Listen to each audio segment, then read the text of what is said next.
ਪਹਿਲਾ ਪਾਣੀ ਜਦੋਂ ਤੁਸੀਂ ਲਾ ਲਿਆ, ਉਹਦੇ ਤੋਂ ਬਾਅਦ ਜਦੋਂ ਵੱਤਰ ਆ ਗਈ, ਵੱਤਰ ਵੀ ਇਦਾਂ ਦੀ ਆ ਗਈ ਕਿ ਤੁਹਾਡਾ ਪੈਰ ਨਾ ਨਿਸ਼ਾਨ ਨਾ ਛੱਡੇ, ਯਾਨੀ ਕਿ ਪੈਰ ਰੱਖੋ ਤੇ ਉਹਦਾ ਨਿਸ਼ਾਨ ਨਾ ਬਣੇ।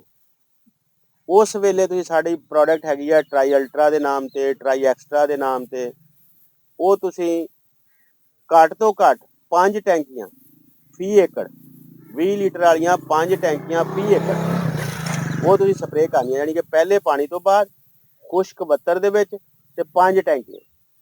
ਇਹ ਵਾਲਾ ਕੰਮ ਰੱਖਣਾ। 5 ਟੈਂਕੀਆਂ ਲਾਉਂਦੇ ਜੇ ਤੁਹਾਡੀ ਵੱਧ ਗਈ ਤੁਸੀਂ ਅੱਗੇ ਨਿਕਲ ਜਾਣਾ, ਲੇਕਿਨ 5 ਟੈਂਕੀਆਂ ਤੋਂ ਘੱਟ ਦਵਾਈ ਨਹੀਂ ਬਣਾਉਣੀ। ਇਹ ਇੱਕੋ ਹੀ ਦਵਾਈ ਹਰ ਤਰ੍ਹਾਂ ਦੀ ਜੜੀ ਬੂਟੀ ਜਿਹੜੀ ਕਣਕ ਚੁਗਦੀ ਹੈ ਨਾ, ਗੰਦਮ ਚੁਗਦੀ ਹੈ, ਉਹਦਾ ਇਲਾਜ ਹੈ। ਉਹ ਜਵੀ ਹੋਵੇ, ਦੁੰਬੀ ਸਿੱਟੀ ਹੋਵੇ, ਲੇਲੀ ਹੋਵੇ, ਛਾਤਰਾ ਹੋਵੇ, ਮੈਨਾ ਹੋਵੇ, ਬਾਕੀ ਬਲਾ ਜੋ ਵੀ ਜੰਮਦਾ ਹੈ, ਸਵਾਏ ਕਣਕ ਤੋਂ ਹਰ ਚੀਜ਼ ਨੂੰ ਖਤਮ ਕਰ ਦਿੰਦੀ ਇੱਕੋ ਸਪਰੇ। ਔਰ ਇੱਕ ਤੁਹਾਨੂੰ ਹੋਰ ਚੀਜ਼ ਦੱਸਦਾ ਹੈਗਾ ਕਿ ਅਕਸਰ ਦੋਸਤ ਨਾ ਕਹਿੰਦੇ ਨੇ ਨਹੀਂ ਗੰਦ ਬਹੁਤ, ਕੋਈ ਨਹੀਂ ਐਡਾ ਗੰਦ ਕੋਈ, ਜੇ ਐਡਾ ਗੰਦ ਕੋਈ ਨਹੀਂ ਤੇ ਇਹਦਾ ਐਡਾ ਖਰਚਾ ਵੀ ਕੋਈ ਨਹੀਂ। ਅਗਰ ਥੋੜਾ ਗੰਦ ਵੀ ਹੈਗਾ ਤੇ ਇਹਦਾ ਉਹਨੇ ਜਿਹੜਾ ਨੁਕਸਾਨ ਕਰਨਾ ਉਹ ਇਹਦੇ ਖਰਚੇ ਤੋਂ ਬਹੁਤ ਮਤਲਬ ਜ਼ਿਆਦਾ ਹੈ ਨੁਕਸਾਨ। ਦੂਸਰਾ ਇਹਦਾ ਫਾਇਦਾ ਇੱਕ ਹੋਰ ਵੀ ਹੈ। ਤੁਸੀਂ ਦੇਖਦੇ ਹੋਵੋਗੇ ਅਕਸਰ ਸਾਡੇ ਕਾਸ਼ਤਕਾਰ ਭਾਈ ਕਿ ਜਦੋਂ ਕੋਰਾ ਪੈਂਦਾ ਹੈ ਨਾ ਜੀ, ਉਦੋਂ ਕਣਕ ਦੀ ਪੈਦਾਵਾਰ ਜ਼ਿਆਦਾ ਹੁੰਦੀ। ਉਹਦੀ ਸਾਇੰਸ ਇਹ ਹੈਗੀ ਹੈ ਕਿ ਉਹਨਾਂ ਦਿਨਾਂ ਦੇ ਵਿੱਚ ਕਣਕ ਜਿਹੜੀ ਹੈ ਨਾ ਜੀ, ਕੋਰਾ ਪੈਂਦਾ ਰੁਕਦੀ ਹੈ। ਉਹ ਰੁਕਣ ਦਾ ਫਾਇਦਾ ਕੀ ਹੁੰਦਾ ਜੇ, ਬੂਟਾ ਜ਼ਿਆਦਾ ਮਾਰਦੀ। ਤੇ ਇਹ ਜਿਹੜੀ ਜੜੀ ਬੂਟੀ ਮਾਰ ਦਵਾਈਆਂ ਸਪਰੇਅ ਹੁੰਦੀਆਂ ਨਾ, ਇਹ ਵੀ ਕਣਕ ਨੂੰ ਥੋੜੀ ਦੇਰ ਲਈ ਰੋਕਦੀਆਂ। ਉਹਨਾਂ ਦਿਨਾਂ 'ਚ ਕਣਕ ਨੂੰ ਰੋਕ ਕੇ ਰੱਖਣਾ ਫਾਇਦੇਮੰਦ ਹੁੰਦਾ ਹੈ, ਬੂਟਾ ਜ਼ਿਆਦਾ ਮਾਰਦੀ। ਅੱਜ ਕੱਲ੍ਹ ਤਾਂ ਕੋਰੇ ਰਹੇ ਵੀ ਨਾ, ਤੇ ਕਣਕ ਦੀ ਪੈਦਾਵਾਰ ਜਿਹੜੀ ਹੈਗੀ ਆ ਬੂਟੇ ਨਾਲ ਉਹਦਾ ਬਹੁਤ ਤਾਲੁਕ ਹੈ। ਇਸ ਲਈ ਦੂਸਰੇ ਪਾਣੀ 'ਚ ਜ਼ਿੰਕ ਪਾ ਦਿਓ। ਜੇ ਤੁਹਾਨੂੰ ਆਪਣੀ ਕਣਕ ਦੇ ਵਿੱਚ ਕੋਈ ਥੋੜਾ ਦੇਖਦੇ ਹੋ ਕਿ ਨਹੀਂ ਯਾਰ ਇਹ ਉਨਾ ਕੱਦ ਨਹੀਂ ਕਰ ਰਹੀ ਜਿੰਨਾ ਕਰਨਾ ਚਾਹੀਦਾ, ਜੇ 19-20 ਹੋਵੇ ਤਾਂ ਟੈਨਸ਼ਨ ਹੀ ਲੈਣੀ, ਤੇ ਫਿਰ ਥੋੜਾ ਜਿਹਾ ਨਾਲ ਯੂਰੀਆ ਪਾ ਲਓ। ਉਸ ਤੋਂ ਬਾਅਦ ਤੁਹਾਡਾ ਤੀਸਰਾ ਪਾਣੀ ਆਉਂਦਾ ਜਿਹੜਾ ਜ਼ਰੂਰੀ ਪਾਣੀ ਹੈ। ਦੂਜਾ ਪਾਣੀ ਜ਼ਰੂਰੀ ਪਾਣੀ ਨਹੀਂ ਹੁੰਦਾ। ਤੀਸਰਾ ਪਾਣੀ, ਜਿੱਦਾਂ ਪਹਿਲਾ ਪਾਣੀ ਜ਼ਰੂਰੀ ਹੈ ਕਿ ਜਦੋਂ ਕਣਕ ਨਿਕਲ ਆਵੇ ਜਿੰਨੀ ਜਲਦੀ ਹੋਵੇ ਪਹਿਲਾ ਪਾਣੀ ਲਾ ਦਿਓ, ਤੇ ਤੀਸਰਾ ਪਾਣੀ ਔਰ ਜ਼ਰੂਰੀ ਪਾਣੀ ਉਹ ਇਹ ਹੈ ਕਿ ਗੋਭ ਦੀ ਹਾਲਤ ਦੇ ਵਿੱਚ, ਗੋਭ ਦੀ ਹਾਲਤ ਦੇ ਵਿੱਚ ਜਦੋਂ ਆਪਣਾ ਸਿੱਟਾ ਪੱਤੇ ਦੇ ਅੰਦਰ ਹੁੰਦਾ ਨਾ, ਉਹ ਬਹੁਤ ਜ਼ਰੂਰੀ ਟਾਈਮ ਹੈਗਾ ਪਾਣੀ ਲਾਉਣ ਦਾ। ਪਹਿਲਾ ਪਾਣੀ ਜਿੰਨੀ ਜਲਦੀ, ਦੂਸਰਾ ਗੋਭ ਦੀ ਹਾਲਤ ਪਾਣੀ, ਤੀਸਰਾ ਹੈਗਾ ਜਦੋਂ ਦਾਣੇ ਦੇ ਵਿੱਚ ਦੁੱਧ ਹੁੰਦਾ ਹੈ, ਜਦੋਂ ਦਾਣੇ ਨੂੰ ਤੁਸੀਂ ਮਾੜਾ ਜਿਹਾ ਘੁੱਟੋ ਤੇ ਦੁੱਧ ਨਿਕਲਦਾ।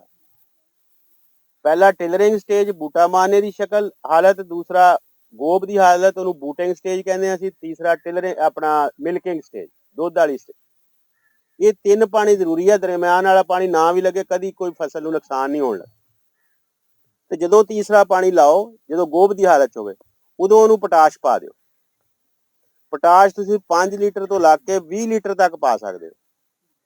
ਉਸੇ ਹੀ ਵਕਤ 2 ਸਪਰੇ, ਇੱਕ 20-20 ਖਾਦ ਜਿਹੜੀ ਹੈ ਨਾਈਟ੍ਰੋਜਨ 20%, ਫਾਸਫੋਰਸ 20%, ਪੋਟਾਸ਼ 20%, ਉਹਦੇ ਨਾਲ 1 ਕਿਲੋ ਅੱਧਾ ਲੀਟਰ ਅਮਾਈਨੋ ਐਸਿਡ, ਜਿਸ ਤਰ੍ਹਾਂ ਸਾਡਾ ਮੀਜ਼ਾ ਬਿਆਨ ਹੈ, ਹੋਰ ਕੰਪਨੀਆਂ ਦੇ ਵੀ ਹੈਗੇ ਨੇ, ਉਹ ਮੀਜ਼ਾ ਬਿਆਨ ਅੱਧਾ ਲੀਟਰ 1 ਕਿਲੋ, ਉਹਦੇ 2 ਸਪਰੇ ਕਰਿਓ। 2000 ਤੋਂ ਘੱਟ ਦਾ ਖਰਚਾ ਹੈ, 2000 ਤੋਂ ਘੱਟ ਦਾ ਖਰਚਾ ਹੈ। ਵਿੱਚ ਹੀ ਉਹ ਰੱਤੀ ਵਾਲੀ ਦਵਾਈ ਵੀ ਪਾ ਲਿਓ, ਉਹ ਵੀ ਕੋਈ ਇਸੇ ਹੀ 2000 'ਚ ਹੀ ਪੂਰੀ ਹੋ ਜਾਣੀ, ਕਿੱਲੇ ਦਾ ਖਰਚਾ।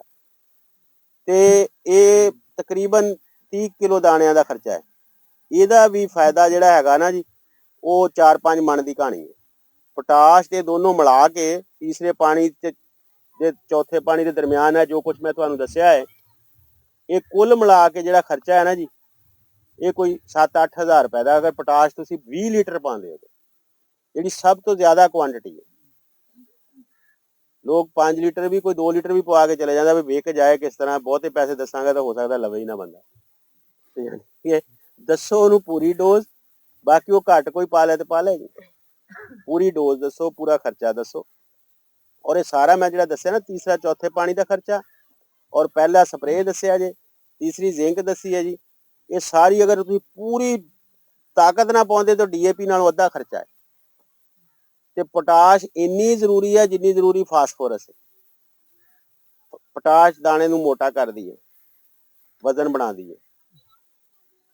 ਔਰ ਉਸ ਵਕਤ ਜਿੰਨਾ ਵੀ ਤੁਹਾਡਾ ਪੱਤਰ ਦੇ ਅੰਦਰ ਖੁਰਾਕ ਹੁੰਦੀ ਹੈ ਨਾ, ਉਸ ਅਮਲ ਨੂੰ ਦਾਣੇ ਦੀ ਤਰਫ ਲਿਜਾਣ ਦਾ ਕੰਮ ਕਰਦੀ ਹੈ। ਇੱਕ ਆਖਰੀ ਤੇ ਜ਼ਰੂਰੀ ਗੱਲ ਇਹ ਵੀ ਹੈਗੀ ਹੈ ਕਣਕ ਦੇ ਹਵਾਲੇ ਨਾਲ, ਕਿ ਜਦੋਂ ਮਿਲਕਿੰਗ ਸਟੇਜ ਖਤਮ ਹੋ ਜਾਂਦੀ ਹੈ, ਦੁੱਧ ਵਾਲੀ ਸ਼ਕਲ ਵਾਲੀ ਟਾਈਮ ਮੁੱਕ ਜਾਂਦਾ ਵਾ ਜਾਂ ਮੁੱਕਣ ਵਾਲਾ ਹੁੰਦਾ ਹੈ, ਉਸ ਤੋਂ ਬਾਅਦ ਪਾਣੀ ਨਹੀਂ ਲਾਣਾ, ਤੁਹਾਡੇ ਕੋਲ ਜਿੰਨਾ ਮਰਜ਼ੀ ਪਾਣੀ ਬਾਫਰ ਹੋਵੇ।